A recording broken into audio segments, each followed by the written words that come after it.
Thank you for joining me for this episode of What's Beyond the Surface. Let's talk yoga. Here we discuss all topics related to yoga in and out of your mat. This entire month I'm dedicating to the topic of fear. This topic hits home because it's been so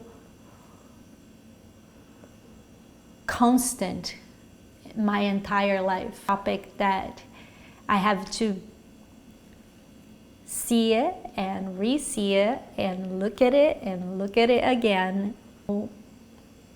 As a child, I had lots of nightmares.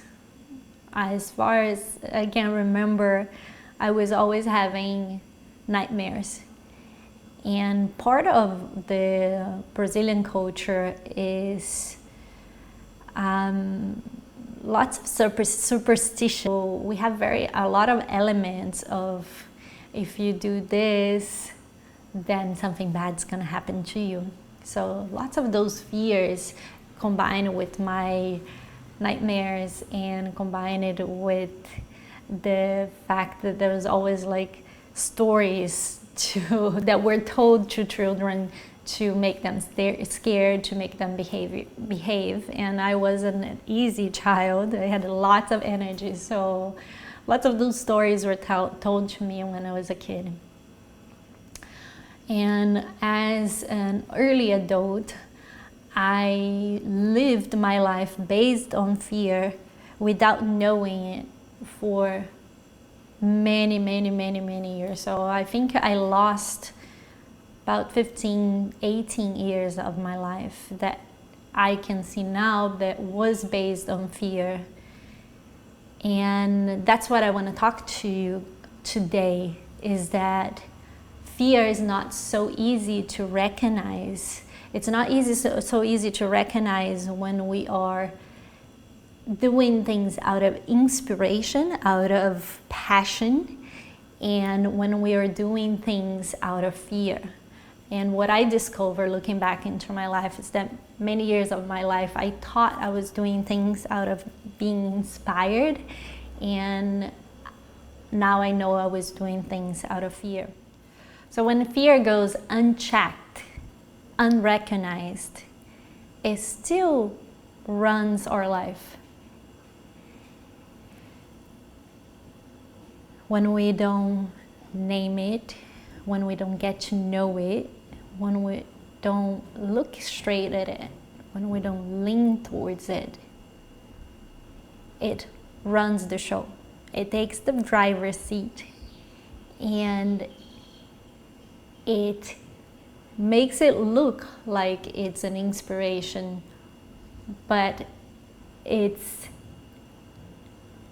running and it's ruling how you live your life. And detecting those subtle differences, those subtle nuances between inspiration and actions from fear, it's not very easy to do. It's not as easy as we would think. It takes getting to know ourselves. It takes getting to know our fears. It takes looking into the fears. So I'm going to talk about some things that allows us to recognize when it's fear that's talking, and some things that we can do to make friends with our fears. So when do we know that how we live in our life is based on fear? How do we know that that's what is behind the surface? We know because there's never end to the doing. There's a never end to the goal. Every time you achieve a goal, every time you get somewhere that you think, when I get there, then I'll be happy. Once you get there, there is another goal, and there is another something else that you have to achieve to be happy, to be at ease. So that's when we know fear is stalking. Also, we know fear is stalking when we are constantly edgy, when we feel stressed, and when every minor setback feels like a huge problem, and it keeps us from pursuing, keeps us from going forward. When we are motivated out of passion, minor setbacks are inspiration to grow, are ways to learn how to proceed in a more clear path. Another sign that you're living your life based in fear, and that fear is ruling your life, is that you often settle for less than your dreams. You go to that pattern of, this is as good as it gets. Your brain is wired to a certain pathways that it keeps running that same circuit. It keeps running that same pattern, and you can't see beyond that. You can't see beyond that what's here now, that it can be better, that you can achieve your dreams, that your passion is possible. Another sign is that you say yes when you really mean no. So you don't respect your boundaries. You want to please others. So you say yes to things that really doesn't fulfill you, really doesn't make you happy. Another go-to when we are living in fear is to numb ourselves. And that's a big one in our culture today. If we feel, in order to avoid feeling the fear, looking at it and recognizing it, we often numb ourselves, be with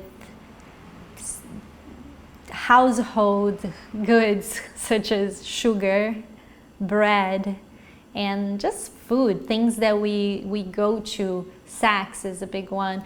Just things that we go to not to feel it, not to look at it, not to be in contact with it.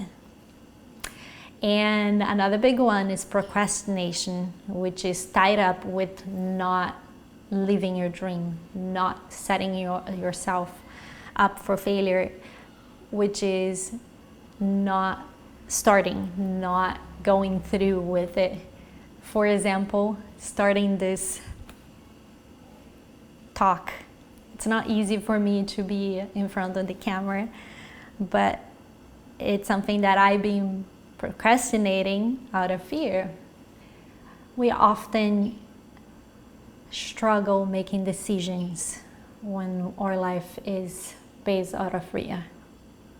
Every decision that we make, when it doesn't come from our heart, when it doesn't come from our passion, it's a tough decision to make.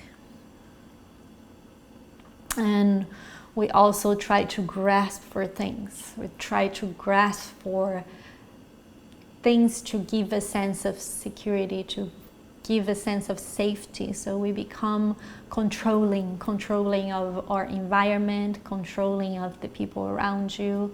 We start controlling things. You can also detect fear in your body. It's very useful to detect where fear manifests in your body. Sometimes it's in a particular part of your body that might feel tense, that might feel tight.